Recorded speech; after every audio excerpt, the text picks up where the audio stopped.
नमस्कार।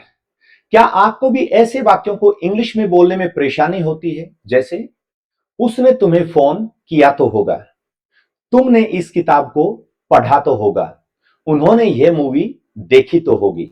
अगर हां, तो आज की यह क्लास आपके लिए है। आज हम ऐसे 15 डेली इंग्लिश सेंटेंसेस करेंगे जिनको सीख करके उनका प्रयोग अपने रोजमर्रा की बातचीत में हम कॉन्फिडेंस के साथ कर पाएंगे। मैं हूं आपका होस्ट, आपका कोच नरेश नूनिया, और आप देख रहे हैं आपका अपना चैनल इंग्लिश टाइम्स। तो आइए बिना किसी देरी के शुरू करते हैं आज की क्लास।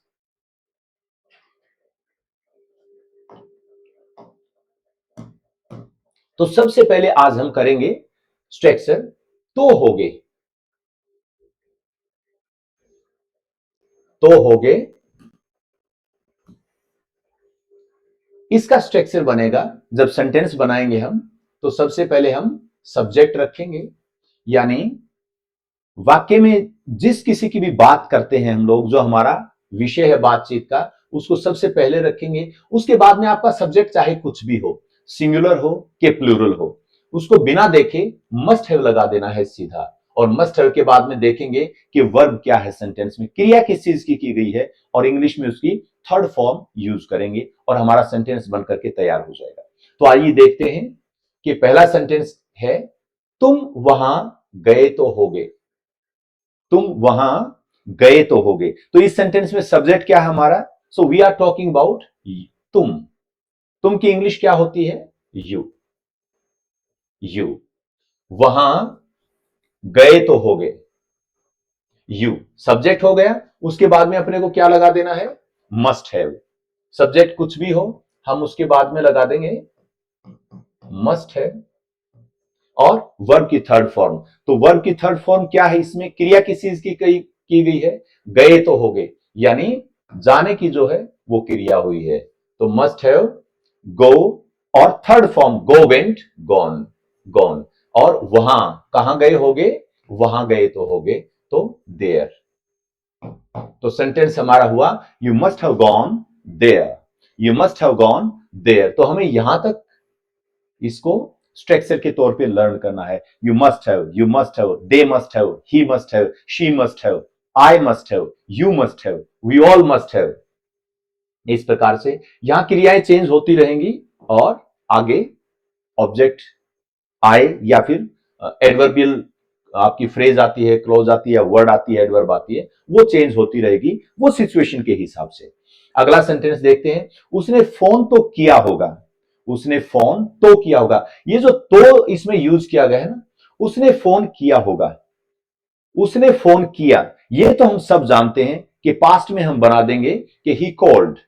लेकिन तो होगा, ये जो दो वर्ड अलग से जुड़े हैं ना इस सेंटेंस में, यही एक ऐसी ट्रिक है, यही हमें परेशान कर देते हैं। तो इनके लिए हमें क्या यूज करना है? इसी के लिए हमें मस्ट हैव का प्रयोग करना है। उसने फोन तो किया होगा, सब्जेक्ट इसमें क्या है? उसने। और उसने की इंग्लिश क्या होती है? ही या शी। अगर पुरुष की बात करें तो ही, और स्त्री की बात करें तो शी। उसके बाद में क्या लगा देना है? देखना ही नहीं है, फॉर्मूला हमारे पास है, मस्ट हैव। Must have. और उसके बाद में फोन करना, फोन करने की इंग्लिश क्या होती है? कॉल। और थर्ड फॉर्म क्या बन जाएगी? कॉल्ड। उसने फोन तो किया होगा, ही must have called, she must have called. अगर यहां पे बात आ जाए उसने तुम्हें फोन तो किया होगा, तो फिर क्या आ जाएगा? He must have called you. They must have called you. उन्होंने तुम्हें फोन तो किया होगा, तो they must have called you. उसने उन्हें फोन तो किया होगा, so he must have called them. किसी का नाम हो तो कॉल्ड के बाद में नाम भी रख देंगे, वो भी सेंटेंस बन जाएगा। तो ये एज पर सिचुएशन हम इस प्रकार से बना लेंगे। नेक्स्ट सेंटेंस है, तुमने देखा तो होगा। इस सेंटेंस में बात किसकी कर रहे हैं हम लोग? तुमने। और तुमने की इंग्लिश क्या होती है? यू। आप, तुम या तुमने, ये तीनों ही जो वर्ड हैं ये सब्जेक्ट के तौर पर आते हैं, सेकंड पर्सन है ये। तो यू, और आगे क्या कर देना है अपने को? पता है हमें, यू मस्ट हैव, देखना, देखना, सी। और थर्ड फॉर्म सी की, सी, सॉ, सीन। तो इसमें क्या लिख देंगे? Seen, you must have seen. अब क्या देखा होगा, अगर ये बात बतानी है तो सीन के बाद में लिख देंगे कि तुमने उसे देखा तो होगा, you must have seen him.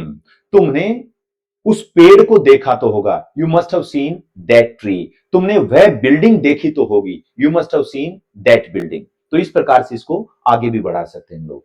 अगला हमारा सेंटेंस है, तुमने सुना तो होगा। अब तुमने आया है दोबारा से, तो इसकी इंग्लिश तो यू ही है। सो यू मस्ट हैव, आई जाएगा अपना, और उसके बाद में सुनना, क्रिया हमारी क्या है, सुनना। अब सुनने के दो मतलब हैं, एक तो लिसन का मतलब भी होता है और दूसरा हियर का मतलब भी होता है। तो यहां पे लिसन की बजाय कोई चीज जैसे ऐसी होती है ना, जैसे खबर के तौर के ऊपर आती है, तो वो लिसन नहीं करते। लिसन का मतलब होता है गौर करके किसी चीज को सुनना, सुनना और फिर उसको माइंड में प्रोसेस करना। ये जो सुनना, हियर प्लस इंटेंशन, इंटेंशनल जो हियरिंग होती है ना, उसको हम लिसन करना बोलते हैं। तो यहां पे हम हियर के लिए लेकर के चलेंगे, you must have heard, you must have heard. अब क्या, ये सेंटेंस पूरा बनता नहीं है, तो इसमें क्या करना पड़ेगा, about it, you must have heard about it, you must have heard about it. तुमने सुना तो होगा। और अगर पूरा दोबारा इसको करें, you must have heard about it, तुमने इसके बारे में सुना तो होगा, ये भी बन जाता है। चाहे आप ये कहें तुमने सुना तो होगा या तुमने इसके बारे में सुना तो होगा, दोनों ही केस में अपना सेंटेंस जो कंप्लीट होगा वो ये है, you must have heard about it. अगला है, तुम मिले तो होगे। सेंटेंस में सब्जेक्ट क्या है हमारा, तुम, और तुम की इंग्लिश क्या होती है हम जानते हैं, यू, और आगे मस्ट हैव, और ये क्या है, मिलना। तुम मिले तो होगे, और मिलने की इंग्लिश क्या होती है, मीट। और थर्ड फॉर्म मीट की, मीट, मेट, मेट। तो इसमें एक ई को ड्रॉप कर देंगे और ये हमारा सेंटेंस बन जाएगा, यू मस्ट हैव मेट। अगर हम ये कहें, तुम उससे मिले तो होगे, तुम मेरे पेरेंट्स से मिले तो होगे, you must have met my parents. तुम अधिकारी से मिले तो होगे, you must have met the officer, you must have met the authority. इस प्रकार से ये सेंटेंसेस बनेंगे। तो उम्मीद है ये जो तो होगे या तो होंगे, ये जो स्ट्रक्चर है आपको अच्छे से समझ में आ गया है। अगला हमारा जो स्ट्रक्चर था ये रहेगा, तो थे, तो थे। अभी जैसे सेंटेंस है हमारे पास, तुम गए तो थे। ये तो हम बार बार पढ़ते हैं और लिखते हैं, बोलते भी हैं, तुम गए थे, यानी पास्ट में यू वेंट हो जाएगा इसका। लेकिन जब इसी वाक्य के अंदर तो लग जाए, तो ये जो तो लगाया गया है इसको बोलते हैं एम्फेसाइजर, यानी बलाघात। हिंदी में इसको बलाघात बोलते हैं, यहां पे जोर दे करके बोला गया है। जब सामान्य वाक्य जब हम बनाते हैं तो उसमें सब्जेक्ट के बाद में, सामान्य वाक्य में क्या बनता है, subject, second form of the verb and object. जैसे तुम गए थे, तो इसका क्या बन जाएगा, यू वेंट। ऑब्जेक्ट इसमें है नहीं इसलिए कुछ आएगा नहीं, तो सो यू वेंट, तुम गए थे। लेकिन बात क्या है, तो आया हुआ इसके अंदर, यानी यहां पे जोर दिया गया है। जब कभी भी जोर देकर के बोला जाए, तो ये जो आपकी V2 है, second form of the verb है, इसको हम दो भागों में तोड़ देंगे, डिड प्लस वी में कर देंगे।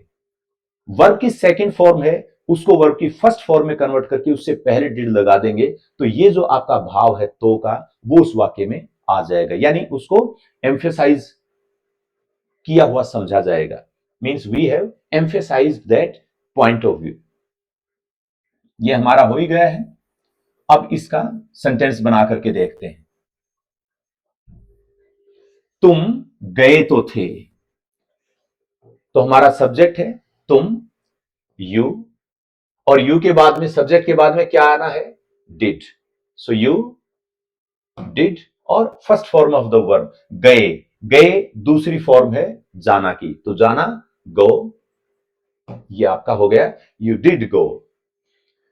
सामान्य भाषा में बोलेंगे यू वेंट, लेकिन जोर देकर के अगर उसी वाक्य को बोलेंगे तो बन जाएगा यू डिड गो। अगर आपको ये बताना है कि तुम दिल्ली गए तो थे, तुम चंडीगढ़ गए तो थे, तुम वहां गए तो थे, तुम मेरे घर गए तो थे, so you did go to my house, you did go to Delhi, you did go to Chandigarh. इस प्रकार से सेंटेंसेस बनेंगे, क्योंकि गो के बाद में अगर डेस्टिनेशन बताना है तो गो और डेस्टिनेशन के बीच में टू लगाना जरूरी है। तुम आए तो थे, इसमें भी हमारा सब्जेक्ट है वो तुम है, सो यू और डिड, ये तो लगेगा ही लगेगा। और आना क्या होता है, कम, सो यू डिड कम, तुम आए तो थे। उसने मुझे फोन तो किया था, उसने, अब ये उसने का क्या इंग्लिश बनेगी, ही और शी, क्योंकि इस सेंटेंस से हमें पता नहीं चल रहा है कि हम किस जेंडर की बात कर रहे हैं, मस्कुलिन जेंडर या फिर फेमिनिन जेंडर, यानी पुरुष की बात कर रहे हैं, स्त्री की बात कर रहे हैं। तो आप ये बनाओगे ही और शी, उसके बाद में डिड, और फोन करना, फोन करना क्या होता है, कॉल, और फॉर्म कौन सी लगेगी, फर्स्ट फॉर्म लगेगी, इसलिए ही डिड कॉल, उसने फोन तो किया था, शी डिड कॉल, उसने फोन तो किया था, दोनों ही रूप में। हम वहां गए तो थे, हम वहां गए तो थे, तो सब्जेक्ट क्या है हमारा, हम की इंग्लिश क्या हो जाएगी, वी और जाना, वी के बाद में जैसे सब्जेक्ट के बाद में डिड लगा देना है, और first form of the verb गए थे, गए, गए मतलब जाना की सेकंड फॉर्म हिंदी के अंदर, तो गए, जाना, और फर्स्ट फॉर्म आपकी गो, वी डिड गो। अब यहां पे आया है वहां, वहां का मतलब देयर, तो इसमें आगे और ऐड हो जाएगा ये there, we did go there, we did go there.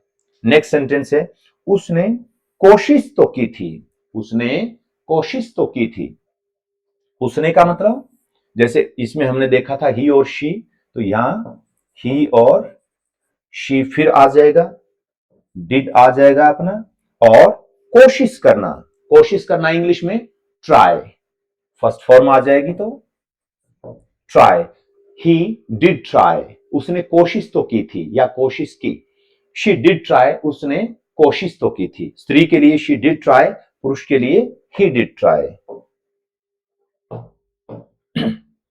Next हमारा जो स्ट्रक्चर है वो है बस रहा हूं, मेन इसके अंदर बस रहा हूं ये आएगा, बीच में जो वर्ड्स आएंगे वो हम सेंटेंस के माध्यम से देखेंगे, और इसका स्ट्रक्चर क्या बनेगा, ऐसे सेंटेंसेस को जब भी करेंगे तो सबसे पहले हम सब्जेक्ट रखेंगे जिसके बारे में बात करेंगे, उसके बाद में जो सब्जेक्ट है उसके हिसाब से, अगर आई है तो एम आ जाएगा, सिंगुलर है तो इज आ जाएगा, सब्जेक्ट प्लूरल है तो आर आ जाएगा, तो एम इज आर उस सब्जेक्ट के नंबर और पर्सन को देखते हुए लगाएंगे, और उसके बाद में हम ऐड कर देंगे जस्ट, कोई भी हो सब्जेक्ट, कोई भी हो वर्ब, जस्ट लगाना ही लगाना है, और उसके बाद में जो भी वर्ब, जो भी एक्टिविटी एक्शन वर्ड है वो फर्स्ट फॉर्म में रख के आईएनजी लगा देंगे और हमारा स्ट्रक्चर बन करके तैयार हो जाएगा। आइए देखते हैं, मैं तो बस पूछ रहा हूं, तो इस सेंटेंस में हमारा सब्जेक्ट क्या है, मैं, और मैं की इंग्लिश क्या होती है, आई, मैं तो बस पूछ रहा हूं, सब्जेक्ट आ गया अपना। अब इज एम आर में से क्या लगेगा, आई के साथ हमेशा एम आता है, सो आई एम, उसके बाद में क्या है जस्ट, और वर्ब पूछना, पूछना का क्या होता है आस्क, और आईएनजी लगेगा तो क्या बन जाएगा asking, I am just asking, I am just asking, मैं तो बस कह रहा हूं, इन सभी में मैं है वो हमारा सब्जेक्ट है, तो ये तो हमारा चेंज होगा नहीं, आई एम जस्ट को तो आप एक स्ट्रक्चर मान सकते हैं, टेम्पलेट बना ले, आई एम जस्ट तो आना ही इसमें, बाकी जो वर्ड्स होंगे वो एज पर सेंस चेंज हो जाएंगे। मैं तो बस कह रहा हूं, कहना क्या होता है से और आईएनजी, मैं तो बस कह रहा हूं, I am just saying, I am just saying, I am just saying. अगला है मैं तो बस मजाक कर रहा हूं, तो आई एम जस्ट, और ये भी जस्ट, इसमें टी साइलेंट रखना है अपने को, जस्ट पूरा नहीं बोलना है, आई एम जस्ट, जैसे इस प्रकार से आई am just, I am just, T को साइलेंट रहने दें, आई एम जस्ट तक पहुंचे, और उसके बाद में अगला वर्ड बोल दे आई एम जस्ट। और मजाक करना, मजाक करना क्या होता है, मजाक करना इंग्लिश में जोक भी होता है, टू क्रैक जोक और टू मेक जोक, तो मतलब हो जाता है कि किसी का मजाक उड़ाना, खिल्ली उड़ाना। टू क्रैक जोक का मतलब मजाक करना, किसी को हंसाने के लिए। और दूसरा जो वर्ड हम यूज करते हैं उसके लिए, वो बड़ा इनफॉर्मल जो रूटीन लैंग्वेज में यूज करते हैं, वो किड कहते हैं। टू किड, टू किड का मतलब होता है मजाक करना। तो आई एम जस्ट अगर हम वर्ड लेते हैं किड और फिर आईएनजी लगा देना है, तो किड जो वर्ड है इसमें आईएनजी ऐड करेंगे तो इसमें डी डबल हो जाएगा। आई am just kidding. D double क्यों हुआ है, इसके पीछे एक रूल है। उस रूल के ऊपर पूरी एक अलग से डेडिकेटेड वीडियो बनेगी। अगर आप कमेंट करके बताएंगे तो वो वीडियो भी आपको बना करके दे दिया जाएगा। आई एम जस्ट किडिंग, मैं तो बस मजाक कर रहा हूं। मैं तो बस मजाक कर रहा हूं, जस्ट किडिंग। नेक्स्ट है मैं तो बस सुन रहा हूं। सो आई एम जस्ट सुन रहा हूं। सुनने की इंग्लिश क्या होती है? लिसन। अगर आप गौर से सुने किसी चीज को, और I N G. So I am just listening. I am just listening, मैं तो बस सुन रहा हूं। नेक्स्ट, मैं तो बस इंतजार कर रहा हूं। सो आई एम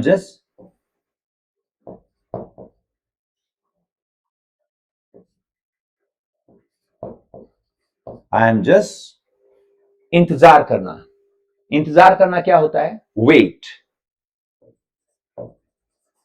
वेट और आईएनजी लगा देंगे तो वेट के बाद में I N G, waiting. I am just waiting, मैं तो बस इंतजार कर रहा हूं। I am just waiting. तो मुझे उम्मीद है बस रहा हूं का ये जो स्ट्रक्चर है ये आपको अच्छे से समझ में आया होगा, और आप लोग इन तीनों स्ट्रक्चर्स को बड़े आराम से अपने रोजमर्रा की जिंदगी में बोले जाने वाले वाक्यों को बनाने में इनका प्रयोग भी करेंगे, इनसे सीखेंगे, और ऐसे बहुत सारे सेंटेंसेस अपने रूटीन लाइफ में जरूरत के हिसाब से आप बना पाएंगे। एक चीज और, अगर कभी किसी प्रकार की ट्रांसलेशन में दिक्कत हो, क्योंकि हम जो मेथड यूज करें वो ट्रांसलेशन मेथड है, हिंदी से इंग्लिश बनाना या इंग्लिश से हिंदी ट्रांसलेशन के माध्यम से, क्योंकि ये है उन्हीं लोगों के लिए जिनको हिंदी में तो चलो ठीक है लेकिन इंग्लिश में दिक्कत आती है, तो ट्रांसलेशन मेथड से इसको समझना चाहते हैं। माहौल नहीं मिलता है जाके डायरेक्ट वो लैंग्वेज को अक्वायर कर पाए, समाज से अक्वायर कर पाए, स्कूल कैंपस से अक्वायर कर पाए।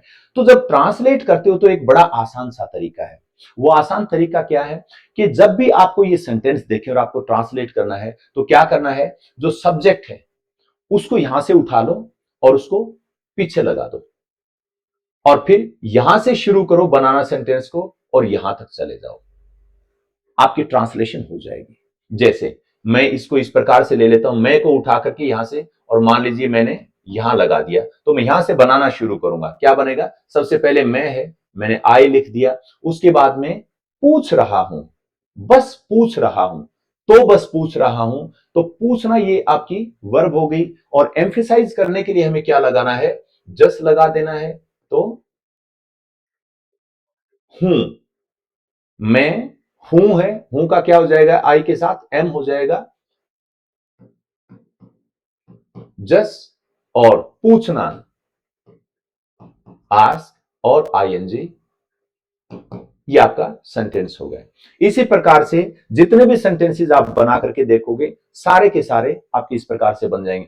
सब्जेक्ट को उठा करके लास्ट में रख लो और फिर वापस रिवर्स ट्रांसलेशन करोगे तो आपका इंग्लिश का सेंटेंस हिंदी में ट्रांसलेट हो जाएगा बड़े आसानी से। सो उम्मीद है ये सारे सेंटेंसेस आपको समझ में आए होंगे।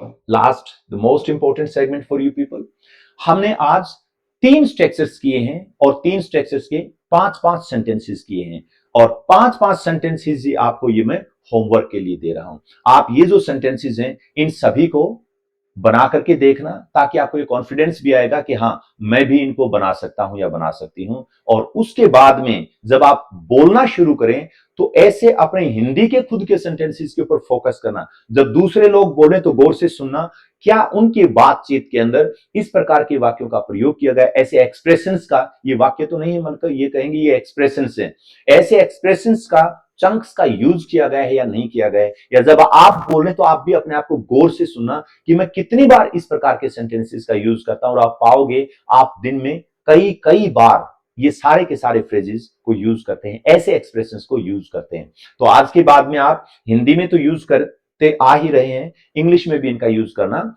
शुरू कर देंगे।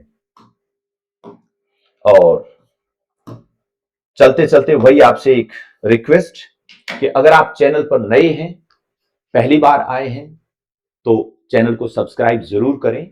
और अगर आप रेगुलर व्यूवर हैं तो आपसे रिक्वेस्ट है कि आप कमेंट जरूर किया करें, ताकि आपके कमेंट पढ़ने के बाद में ये पता चलता है कि मुझे आपके लिए और कितना, कैसा और किस दिशा में काम करना है। तो मुझे आपके कमेंट से आपकी नीड जो है वो समझ में आ जाती है। और आपको पता हो कि इस प्रकार के लोग और भी जो कि सीखना चाहते हैं आपके अगल बगल में हैं, तो ये आपसे रिक्वेस्ट है कि शेयर भी जरूर करें। तो चैनल को सब्सक्राइब करें, शेयर करें और कमेंट जरूर करें। और इसकी जो पीडीएफ है वो आपको टेलीग्राम के ऊपर मिल ही जाएगी। टेलीग्राम चैनल है, उसका नाम है इंग्लिश टाइम्स ऑफिशियल। जब आप देखोगे तो ये जो लोगो है, इस लोगो के साथ आपको चैनल मिलेगा। अभी उसके ऊपर ज्यादा लोग जुड़े नहीं हैं, क्योंकि अभी पीडीएफ वगैरह डाउनलोड करना शुरू नहीं किया है। धीरे धीरे जैसे लोग आएंगे तो सारी चीजें रूटीन में आ जाएंगी। और आज हमारी ये छठी क्लास है, 6 पीडीएफ कल तक आपको उसके ऊपर मिल जाएंगी, या ये मोस्ट प्रोबेबली संडे तक सारे के सारे उसके ऊपर पीडीएफ में अपलोड कर दूंगा।